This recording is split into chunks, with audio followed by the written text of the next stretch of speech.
Welcome, everybody, and thank you for joining us today for the RealNex Webinar Series. Today, we are pleased to have with us Dr. Norm Miller. We are talking about what do we know about how COVID-19 is impacting residential and commercial real estate. So thrilled to have Norm with us today, and I am also delighted to have Dr. Jeffrey Fisher with us, my colleague at RealNex, who has been with us on many of these webinars in the past to talk about real estate pricing trends in the market. But Jeff and I will be sort of co-hosting today with Norm. Norm is the chair of real estate at University of San Diego School of Business, an expert on housing, mortgage risk, valuation, climate change, sustainability, and a whole host of things, including blockchain property technology and natural disasters. And sort of as an extension of that now, global pandemic. So the challenging environments and difficulties in the world and the world economy and how they impact real estate is how Norm has made a name for himself as an expert speaking and teaching about these subjects. So quite an unusual time it's been in the market, and a challenging time it's been in the market. And as we emerge through this, it's interesting to see how different markets are reopening and some of the difficulties that people are owners of assets are dealing with, tenants in property are dealing with, and how it works through the economic cycle to begin this restart of the economy, and to do it in a way that enables values to be maintained, people to stay at work, and to optimize real estate decision making. So we're really excited about the work that Norm's put to this subject, and what we will be able to gain from his insights. So we're really looking forward to the comments. Of course, we will have a recording of this session and distribute the deck and the recording early next week.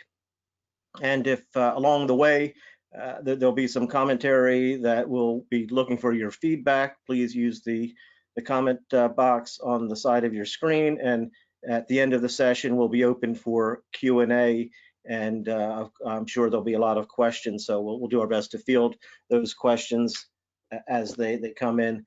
So RealNex is delighted to have the audience with us today. So many of you are old friends and supporters and clients of ours. We really appreciate all of your support, and it's been good to work with you through these difficult times to help you take advantage of our technology platform and help you build your business and grow your opportunities and the way you service your clients or manage your portfolios. For those of you who are not RealNex clients, I'd love for you to take a look, check out our website, and contact us for a demo if you'd like. We have an incredible suite of solutions for the real estate industry, a customized commercial real estate CRM platform, a valuation tool that is particularly valuable today from comparative lease analysis as you're going through perhaps some lease restructuring, lease renegotiation. If you're dealing with the new accounting regulations that need to be managed for leasing, the valuations for both the asset and liabilities on leaseholds are analyzed and presented. Full-blown investment analysis, as well as the ability to put together proposed offering memorandums and opinions of value for assets to go to market, and a marketplace to showcase those. So a complete suite of tools end to end to manage portfolios and market those, and try to help in the decision making on the buy, sell, and leasing side of the equation. So we'd be delighted to show you more and share more about that and how it can help you as the industry and economy opens up. Norm, I'm going to turn the podium over to you. Again, welcome everyone. Thanks for being here. And in 1 second, I will hand over the control.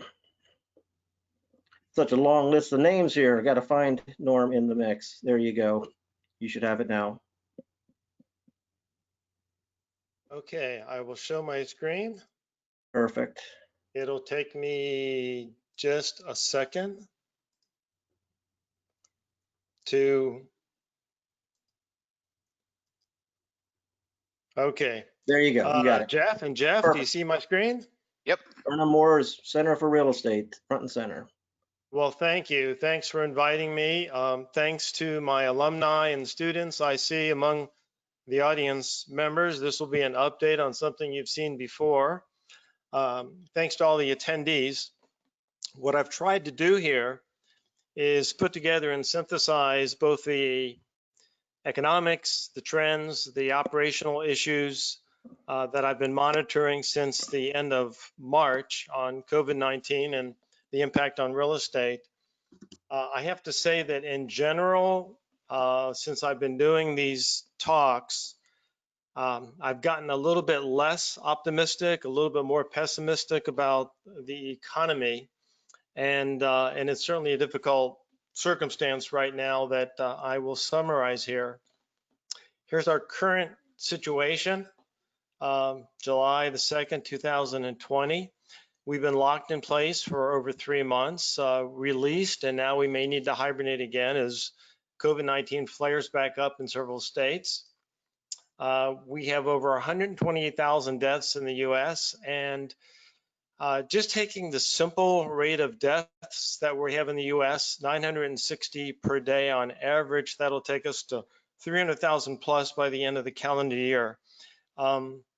I don't have any doubts that we could easily hit those numbers unless we get testing, tracking, and vaccines going sooner than expected. So we have a long ways to go before we beat this thing.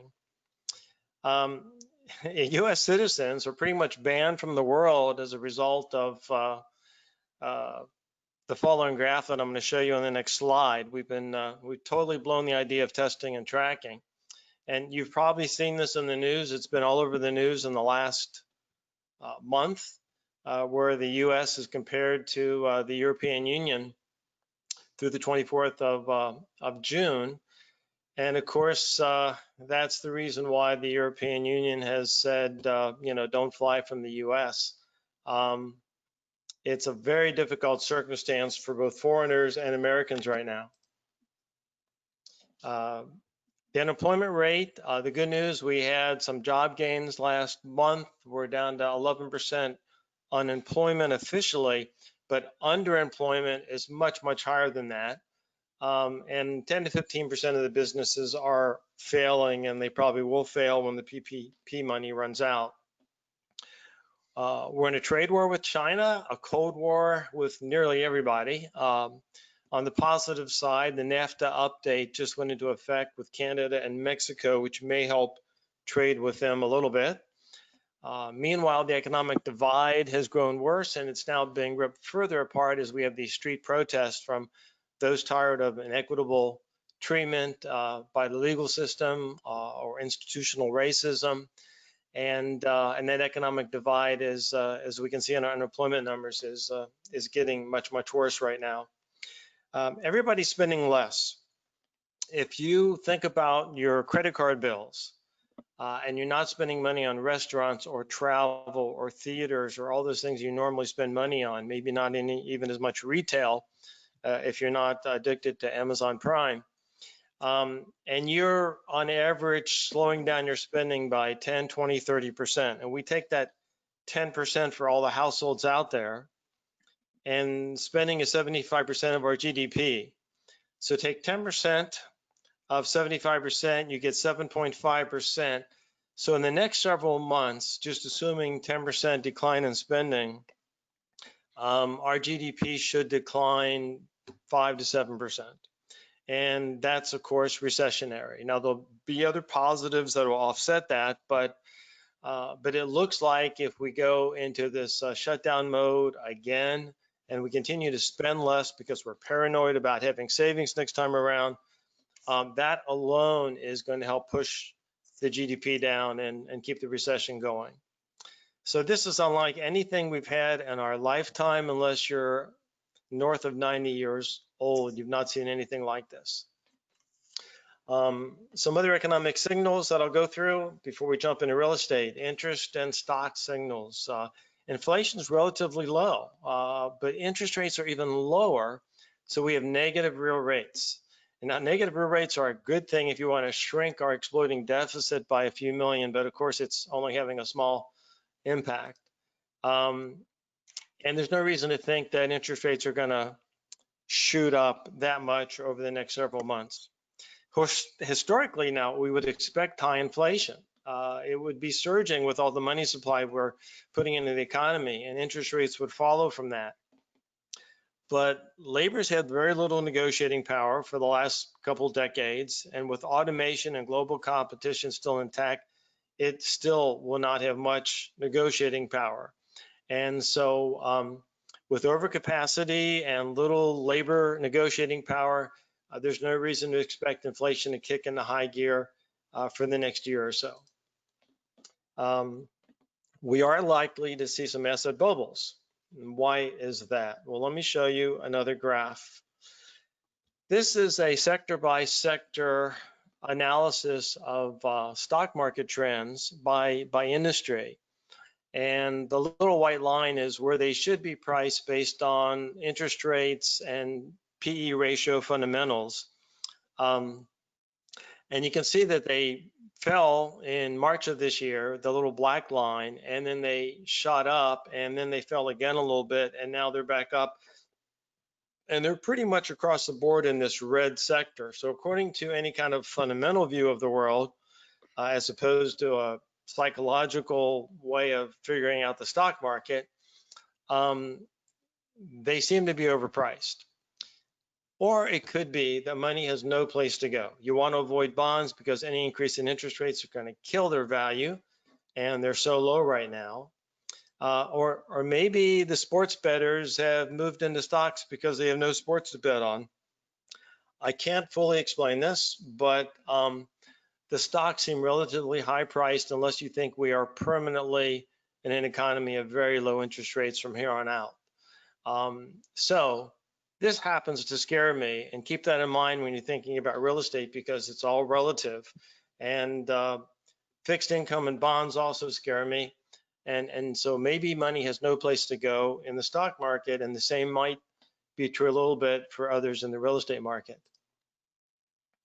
Continuing with the big picture, the tourist economies have been most hit. So places like Las Vegas, Orlando, Nashville, markets that get a fair amount of their economic base driven by tourism, have been very much damaged and will continue to be damaged by COVID-19 and this shutdown. The other interesting point to keep in mind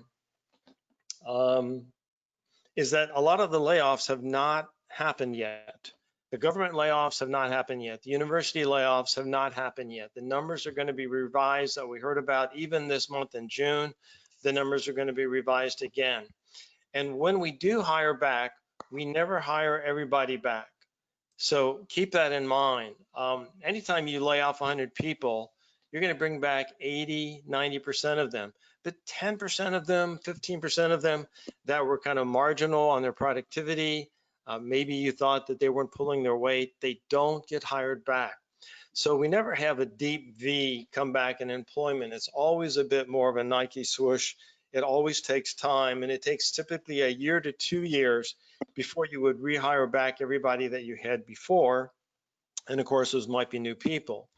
The other thing I'd like to point out here is on the right side, you see that those with lower education are most vulnerable, most affected by the layoffs.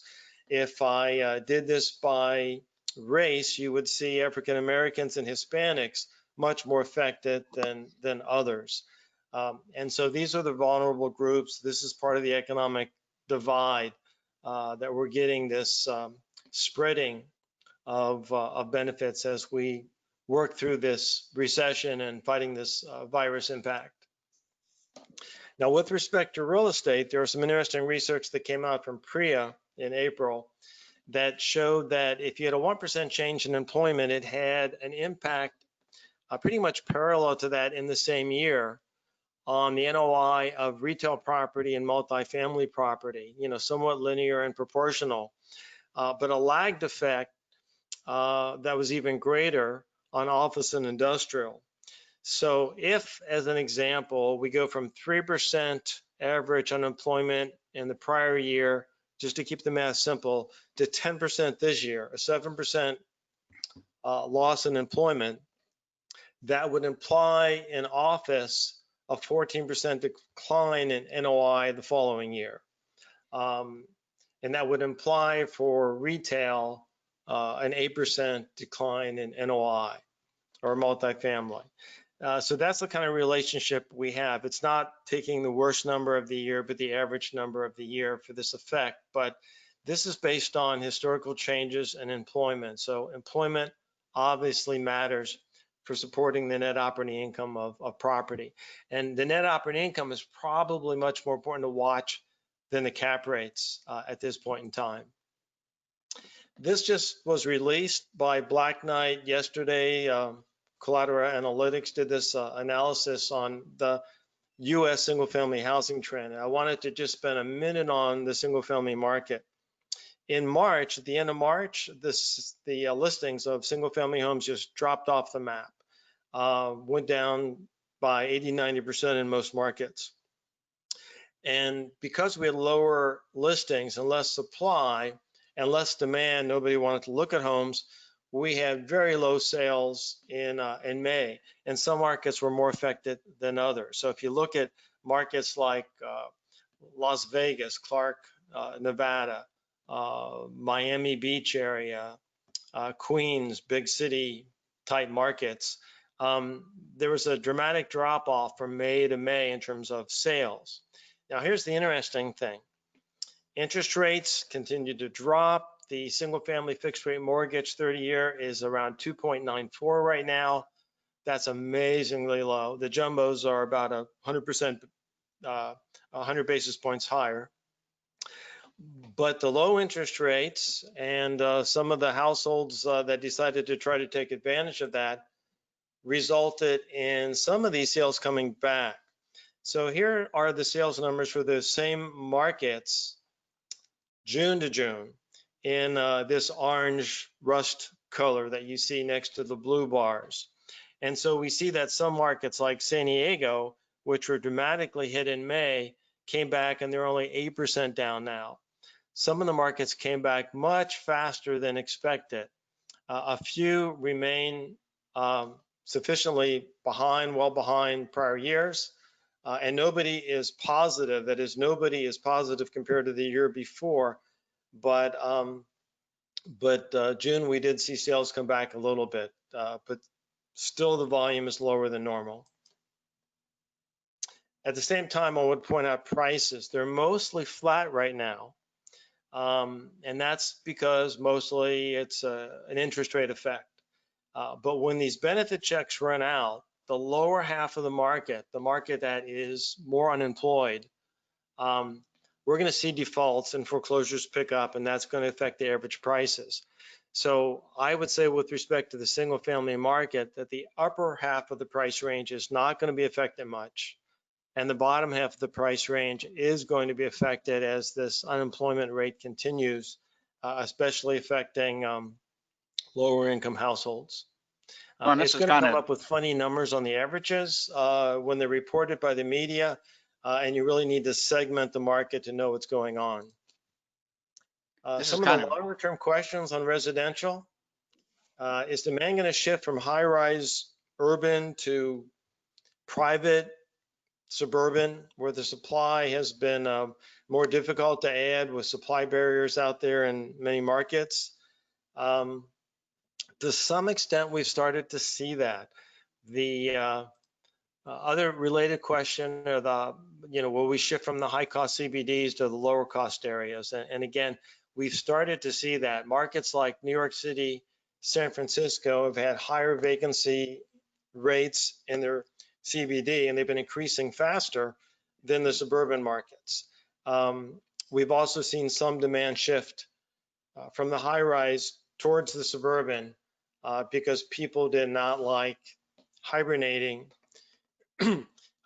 in a building where, just getting up and down in the elevator was quite challenging. So the question is, how much is this going to be a long-term trend versus a short-term trend? And I'd love to hear your views on that when we get to the commentary section. So let me just summarize and review the commercial property at risk, things that I think you would all agree with and that we'd have a consensus on.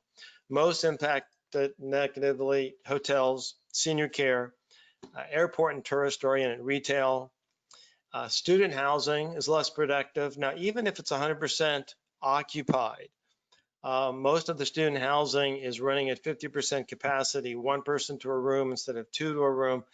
And of course, that means that it's less productive. It will not be able to support as much rent, even if the occupancy rate stays up or even is maxed out. Regional malls, co-working platforms, and less impacted or actually benefiting from COVID-19 in our current economy. Data centers, biotech, life science, industrial, warehouse, self-storage, medical office and health clinics, groceries and drugstores, ghost kitchens that do delivery, and micro fulfillment centers. So it's kind of interesting that my least impacted list is at least as long as my negatively impacted list, but that's something to keep in mind, that there's always a positive to every negative in terms of our economy. If somebody's negatively affected, somebody else is positively affected, and we see that in real estate as well. So what are the key questions with respect to these property groups? How much are rents down? How much will values be impacted? Are we going to see distress? How are the protocols and design changes going to pan out in the future? How will retail change? And office? And what are the silver linings in all this? So let's drill down a little bit more. How much are rent collections down by property type? Industrial warehouse, it's down a little bit at the ports, but 95% of the warehouses are paying in full and are not down at all. Data centers are not down at all. Demand's actually up. Multifamily has been reported to be down 12 to 19% in terms of rent collections. It doesn't mean they're not going to ever collect the rent. It means that rent has been deferred or not collected at this point in time. And May was worse than April for the private owners, but it was better for the institutional market. And perhaps that's a stimulus side effect.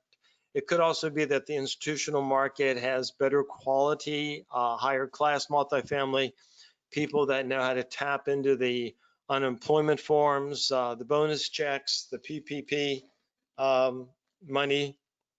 And otherwise, it's a little bit hard to understand why we had such a disparate effect between private and institutional. But June is looking better in the multifamily market. And my fear is that at the end of July, when the benefit checks run out, that we're going to see collections dip again, and that will affect the NOI. Office was down about 12% on rent collections, but it seems to be rebounding. It's very dependent on the PPP funding. Retail was down 30 to 50%, but not for grocers or drugstores. And hotels were down 70 to 85%. In May, they're looking to be better in June, down around 60%. So what about the values? Based on the REIT values and the implied value changes, we get a range of estimates. Data centers are up. They were up about 9% in April. Now it looks like 12%. Industrial property is up 1% or so, with the exception of the bulk ports, and right now maybe even up 2%. Apartments initially, based on REIT values, were down around 8%, with senior housing down around 15%. Now it's probably around -6%, and it might go back to 8%, again, depending on the stimulus, unemployment, and bonus checks. If we look at apartments, we should know too that it's worse in the CBDs and the low-end rental and much better in the suburbs and the high-end rentals. So the kind of property and the quality of property that you own would dramatically affect your values. Yeah, strip centers were down around 13%. Now it's around 8%, but the lifestyle malls are down around 15%, probably because of the high proportion of restaurants that they have. Offices were down around 16%. New York City by itself down around 24%. Now it's probably down around 10%, but it would be worse in the high rises and better in your suburban low rises. Malls were down around 19%. Now it's probably around 15%, again, based on the changes in the REIT values. And lodging were down around 37%. Now they're probably down around 20%. They could dip again, depending on whether we shut down in the country with respect to hotels.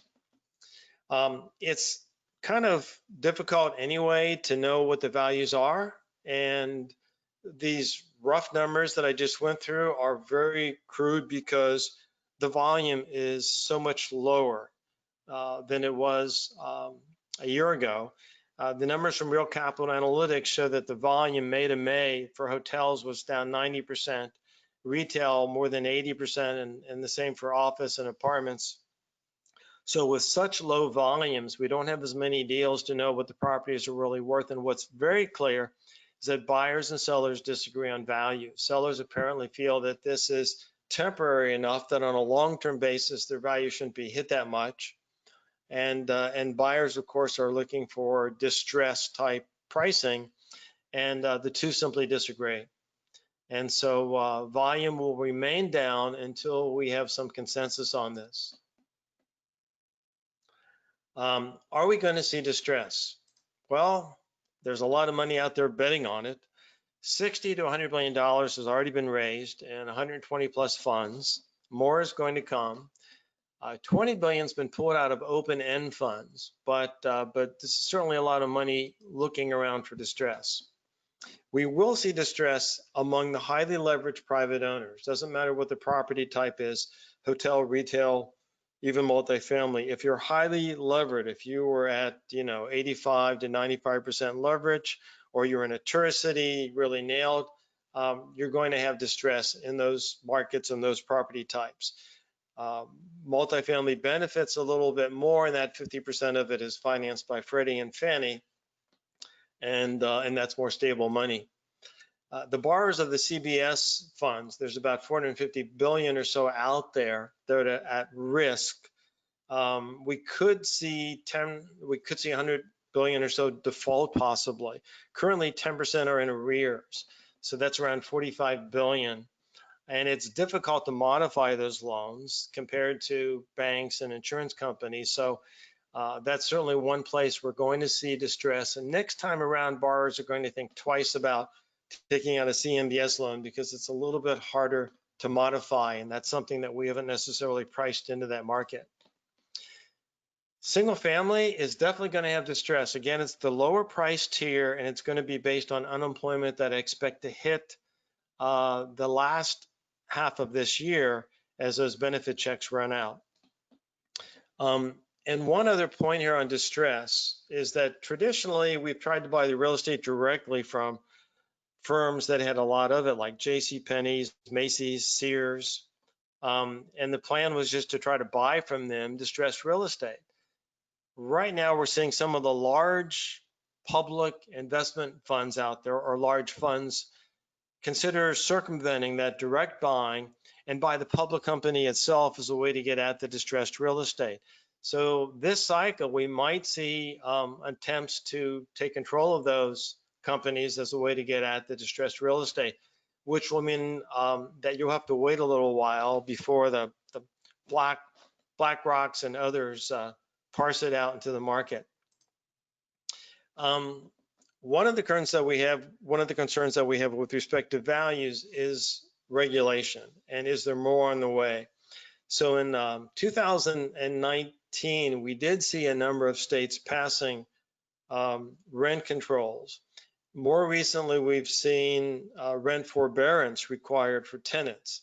without any consideration of the mortgage relief or the property tax obligations of owners. And of course, that's a problem. That's a transfer of wealth. The rent controls, which I mentioned, were 8% of the market in 2017. They're around 14% at the end of 2019, according to Jones Lang LaSalle.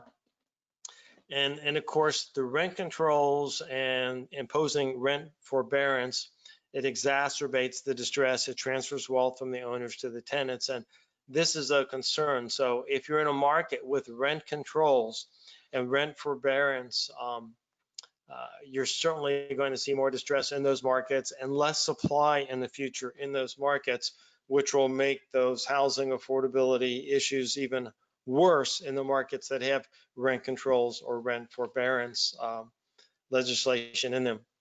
There are some new laws forbidding rent increases after the renovations of older property. I think that those laws are aimed at New York City owners, those owners that would use renovation as a way to get around the rent controls. And in California, going to the other coast, Prop 15, which is on the ballot this November, it might raise property taxes by eliminating the Prop 13 benefits of no more than 2% a year. So we have a lot of commercial real estate that could see increases of 200 to 300% of their property taxes owed if it is passed. And that is certainly going to be a value concern in California. Let's move on to operational issues with respect to COVID-19. Obviously, more cleaning staff. So this raises operating expenses. More security staff, another thing that raises operating expenses. More equipment like thermal cameras and tracking software. New protocols to open doors and try to make everything possible touchless. So, you know, aside from being cleaner and having better HVAC systems, monitoring visitors, less density in general, letting people into and out of a building with just a touch of a phone. This is going to be most likely how we enter buildings in the future. Not only the front of the building, but elevators, the floors that we want, our own offices, all touchless. Elevator protocols are going to be kind of interesting. I get a kick out of this one in Japan. You pull out your little toothpick and you hit the floor that you want, you toss it in the cup. Short-term solution to making things touchless or somewhat touchless. And of course, another solution is to not let as many people in. I hope that's not our future.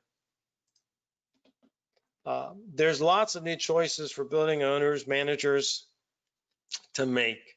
How to use anti-microbial films and surfaces to make buildings safer.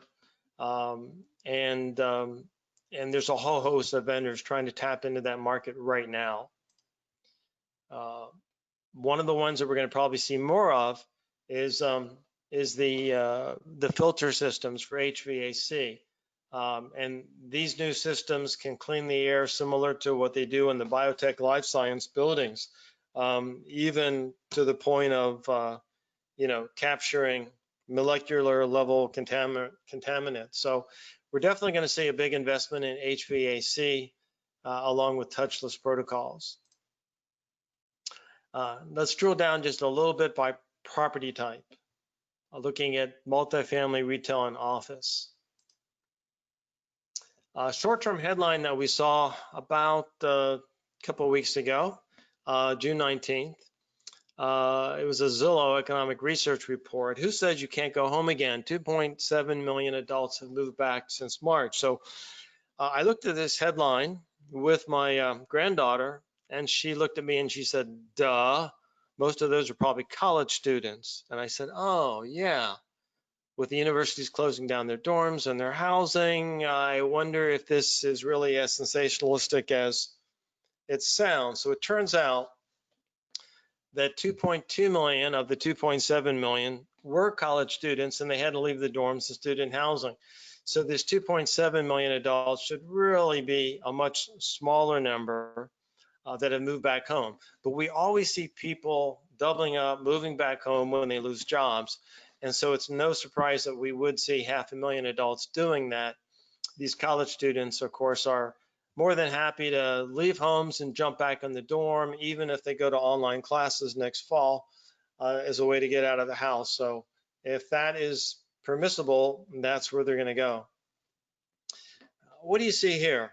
Extended stay hotels, cheaper hotels, budget hotels, or maybe multifamily micro housing. So the hotels are in trouble. Not across the board, but some of them are in trouble longer term. And we are seeing the opportunity of converting some of these hotels to multifamily micro housing. Probably for those in more distress, we're seeing some governments talk about buying the cheaper distressed hotels as a place to put the homeless, get them off the streets and slow the spread of the virus. Let's look more at multifamily. We're definitely going to see a continuation of some trends that we've seen in the last 2-3 months. Tenant turnover has increased in the CBD and decreased in the suburbs. We're seeing more virtual tours. It's kind of amazing that only 6% of the multifamily units had tenants using the virtual tours before the pandemic, and now it's at 15% plus, according to CoStar. And it seems to me like it should be closer to 100%, and that virtual touring is essential for all property types for leasing in the future. So it's kind of a mandatory must learn how to do type of thing. We're seeing more telecommuting, obviously, and that suggests the need for more live work units, you know, a nook where you can work, and possibly larger units in the future. So to the extent that we see a permanent shift in some people working at home, even 2 days a week, they're going to want a place where they can work in their apartments or at home, and it might mean that we need larger units. It might also mean that they can live in less expensive areas, have a longer commute, you know, a couple of days a week when they go into the office, but it should see a shift away from the Silicon Valley, San Francisco markets to something a little bit more affordable. We should see more 5G and good Wi-Fi as an important amenity in these buildings.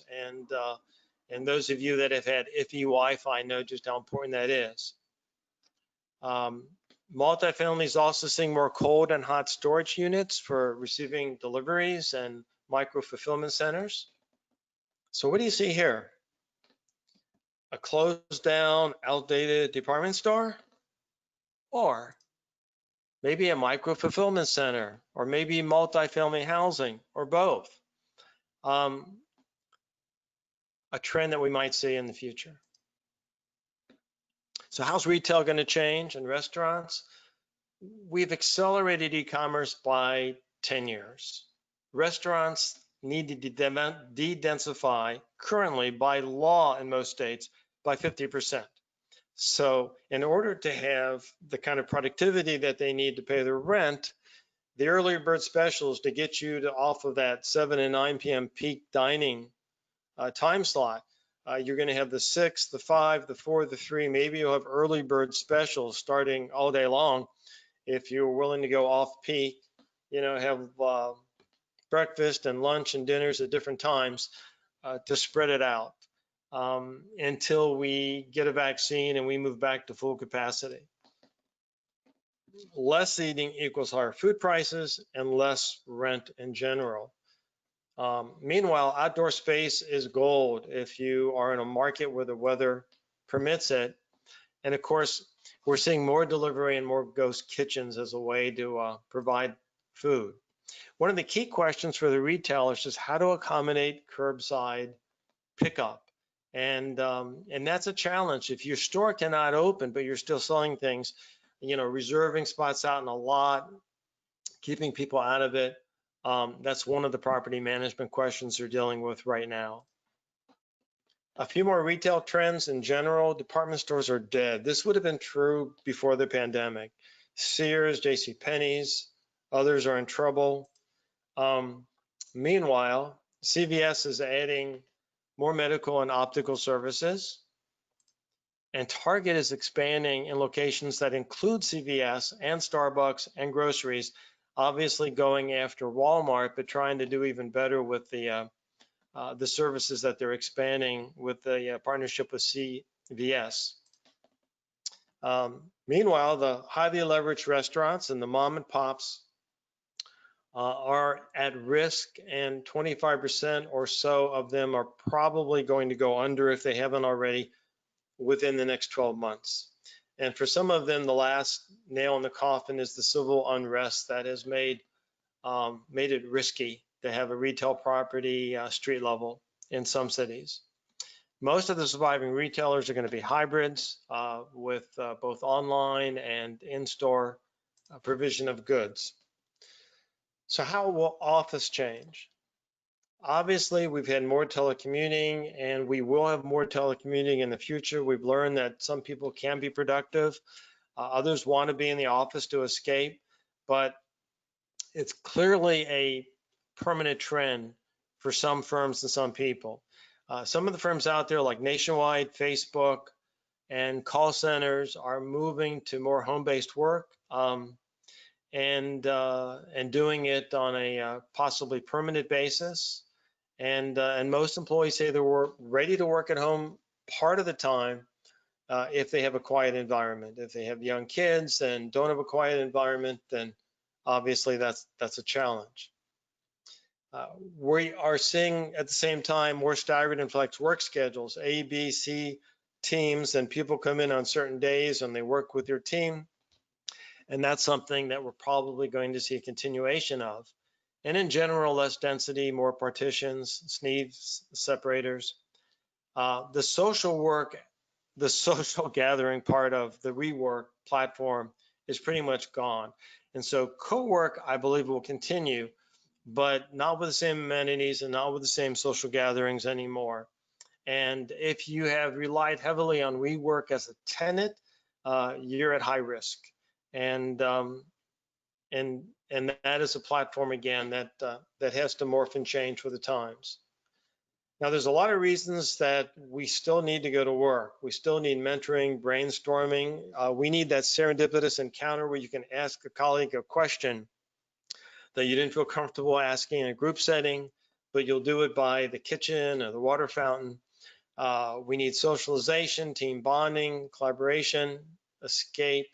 Lots of reasons why we are still going to go back to the office. So if I summarize it, we have less space demanded because of unemployment, telecommuting, flex schedules, less prop tech and WeWork, but more space demanded because of less density, moving from about 150 square feet towards maybe 250, and more private offices, plus more offices with mixed use. Which way will the pendulum end up? I think that the pendulum short term is going to be negative, but within a year, it's going to be positive or neutral with respect to the total amount of space demanded. So I don't see a big negative effect on office space in terms of the physical amount of space that we demand. But if we move back towards 250 square feet per person instead of 160, that would suggest that it's less productive and those tenants cannot afford as much rent as before. So the net effect on office space value could be negative even if the occupancy rates are maintained or increased. So Landlord Actions in the past 3.5 months, they've audited tenants to figure out if they could survive and pay rent and whether they should defer it or not. They've negotiated new protocols as to when occupants start and stop, how they use elevators and visitor access rules. Next up, landlords should be lobbying governments to defer or reduce property taxes, even in California where they have Prop 15 coming up. And soon, owners are going to want to start to retrofit the building if they have the capital. That touchless access with vendors like OpenPath and others on the phone, the little motors that they need to control things. And a key question is, what do you do if your occupants have visitors and they don't comply with the new protocols? So the issue of security and policing is a challenging one, and nobody wants to be nasty. Nobody wants to stop somebody from coming in if they don't follow the protocols. And that is a dilemma for property managers over the next several months. Lenders' actions in the short-term future, they don't want to take these assets back unless there's no other choice. Some have gone to interest only or extended the term of the loan for a few months. Freddie and Fannie are giving 3 months forbearance on the multifamily loans. It's not clear what they're going to do beyond that. But we're seeing lower LTVs on the new loans, maybe 60% on office, maybe 50% on retail. And so even though money is available, it's a little bit more conservatively underwritten, and more cash reserves are being required by lenders. One point for anybody involved in valuation is future valuations have to take tenant risk more into account, lease by lease, in the future. Are these a resilient tenant? Are they essential services? Or are they somebody that will be affected by an economic slowdown? Some important questions for us all for the future. Who's going to pay for the improvements in the building designs and the operations? I mentioned things like security and health screening. Those are additional operating costs. Will the tenants be willing to absorb those? And touchless apps and controls, who's going to pay for those? It's not clear how much tolerance the tenants will have for this. And that could be part of a value hit, not in cap rates, but in NOI. Is the government forever going to be expected to be a safety net for all the households and businesses out there every time we have an economic calamity in the future? This extreme bailout, this $4 trillion or so sent out to households and businesses, we've never seen anything like it. The next time we hit any kind of a bump in the road in a recession, will everybody be expecting the government to be handing out checks again? Of course, the problem with that is we're passing on that debt to our future generations. And while it may be short-term, an addiction, a drug that we like to take, long-term, that addiction is going to be have to be paid for somehow. We will at some point in time, when we can't kick the can down the road, come to a reckoning when the government's just crowding out the private market for capital it's trying to borrow. I expect that to be 9-10 years down the road, but it will happen if we continue to borrow at the current deficit rates. Are we going to continue to see class riots as the benefits run out and our economic gap widens? I actually had a question about this before the killing of George Floyd, but now we're seeing strikes and protests triggered by the killing of George Floyd and others that we're becoming aware of. And of course, those class riots, they will affect retail businesses, they will affect police actions, and they will create stress for everybody. So what are the silver linings in all this? Inflation and mortgage rates are going to stay low through much of 2021. And while we have, and this is partly because we have overcapacity and modest oil prices around $40 a barrel. It's a good time to refinance, which obviously a lot of people have taken advantage of in the single family market already. Construction costs should decline a little bit during this economic ramp up. Let's hope that there is no foreign temp worker ban, but it looks like we might have a foreign visa ban, which is going to make it a little bit harder for some of the tech companies to fill those 7 million unfilled jobs with programmers and engineers. Again, the silver lining part is that construction costs should go down a little bit.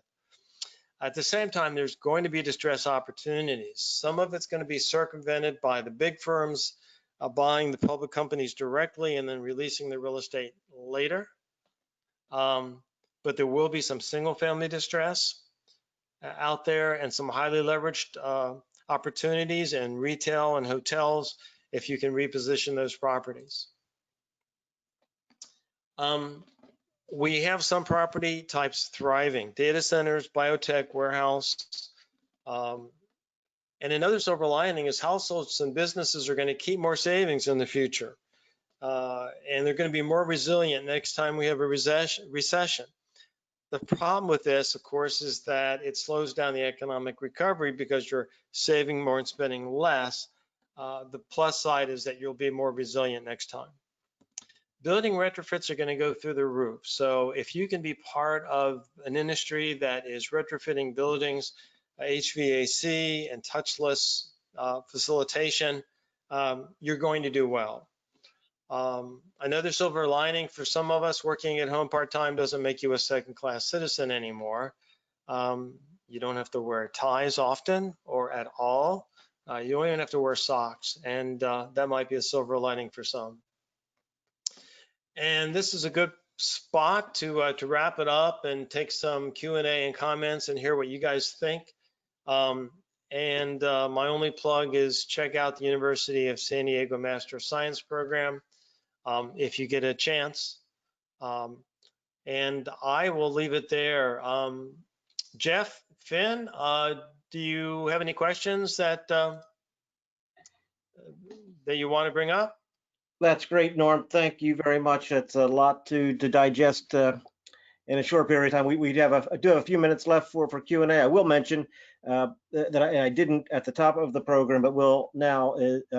We are seeing a significant trend in the virtual touring, and we have an incredible virtual reality 3D modeling solution that we're using for our clients to model space, to help show space, whether it's a big box industrial or floor plates in office buildings, in this work from home environment, to be able to get into a collaborative working session with a client, tour it, look at how it can be repositioned, reconfigured, laid out, and remodeled for the new working environment that needs to take hold, as you mentioned. So one of the things that you might want to talk to your RealNex team representative about before we wrap up. Just thought I'd share that and be glad to show you some models and how that works. Yeah. But so Jeff, before going to questions, and Jeff Fisher can jump in if he wants, but I've been looking at the cap rates on all the property types, and I've been trying to monitor the values, and I haven't seen any cap rates go up, hardly at all. I mean, you know, 0.1%, if at all. And I believe it's a result of the low interest rates, and that the value impacts are going to be primarily through NOI effects. And Jeff Fisher, did you have any comments on that? All right, Jeff's probably muted right now. We can go on. he'll come Jeff, back in.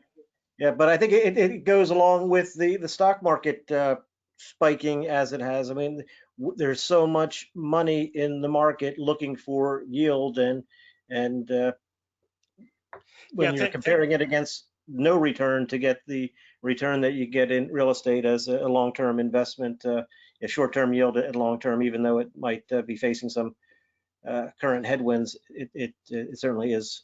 Yeah, think about it, Jeff. Let's say that you sell an institutional size property, $100 million, or several properties, and you get $100 million in the door.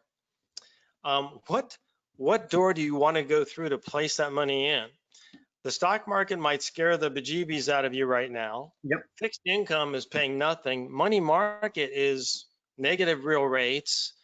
You know, these low yielding real estate properties, I know they're going to come back. It's just a matter of time. It might take 12 months, but they will come back. So if I can figure out how to put enough equity down and have it carry, it's relatively still a good long-term investment. And we've not seen the cap rates change a whole lot, even though the NOIs are going to change over the next several months. We know eventually that they will rebound.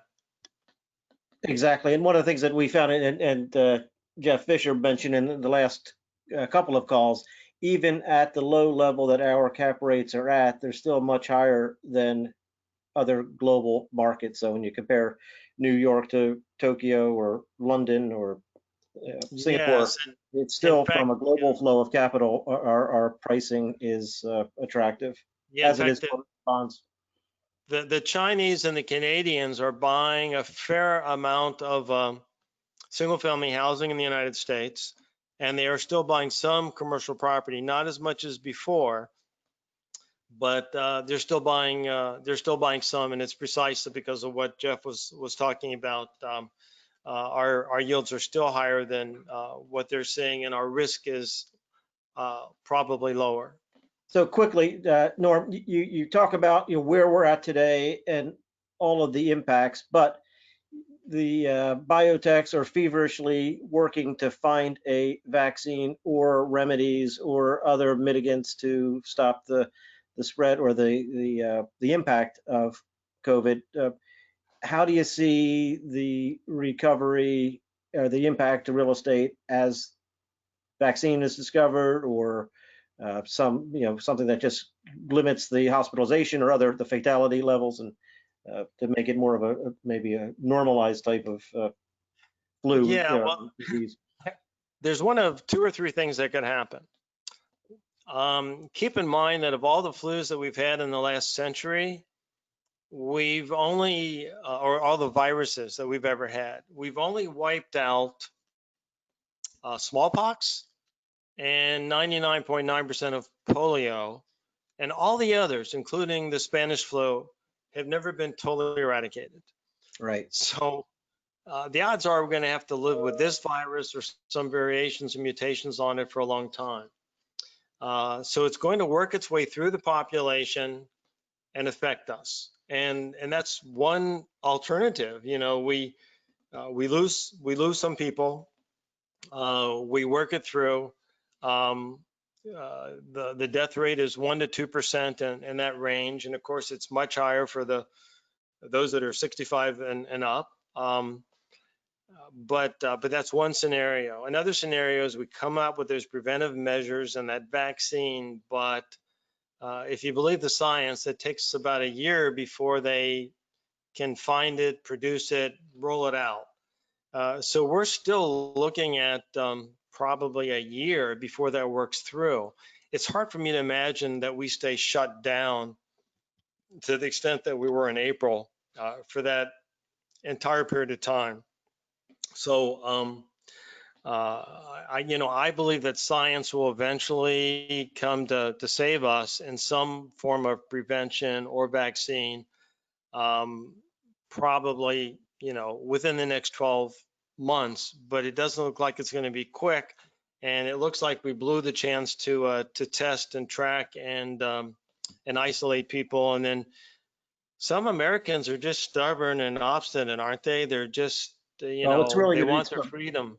yeah, and you have a weekend like this coming up, and to expect people to sit at home and not to connect with one another, and to be wearing masks when they're having a beer in a club is not, it's just not going to happen. So it's certainly, we've got issues that are still in front of us to deal with and of concern. There are a couple of things that I wanted to bring up. I know we're coming up to the top of the hour.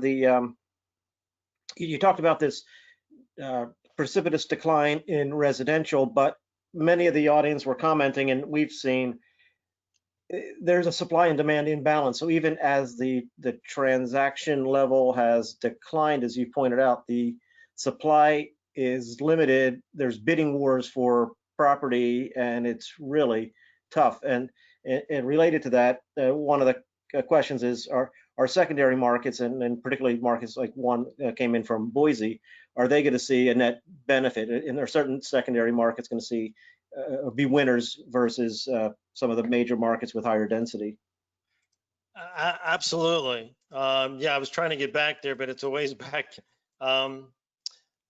Absolutely. The secondary markets tend to be less expensive, and we are, and I'll go all the way back there.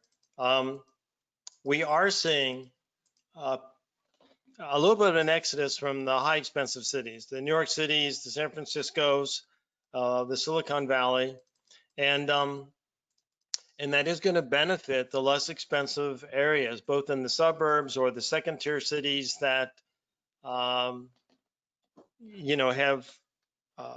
been too far away for commuting. But if I'm only commuting 2 days a week, and I have a fairly high paid job, I mean, I might even live a flight away or a long drive away. So absolutely, we should see the cities that are less dense, more affordable benefit from this. Now they have to be near an economic base that's still thriving. You can't be, you can't just be a cheap city. So there's cities where real estate's inexpensive because the economic base is so weak. That's not going to change overnight. And people aren't necessarily going to move there because they still have to think about their careers and flexibility. But if you're a tertiary city not too far from an economic base engine like a Seattle or a San Francisco, absolutely, you can move out of Seattle and move to a fringe city around there, and they will benefit. Yes. Now, I think your question was Boise. I'm not sure about Boise, but maybe it'll be included and one of the ones where we see some benefits. So one final question, then we'll wrap up. Are you seeing any or hearing any talk of a rating system for the health of a building?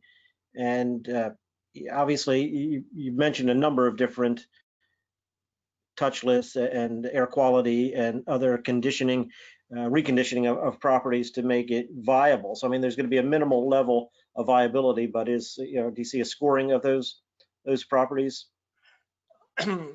Yes, I've heard of a number of vendors talking about coming up with a cleaning certification, and think of it as a LEEDs type of thing for cleaning.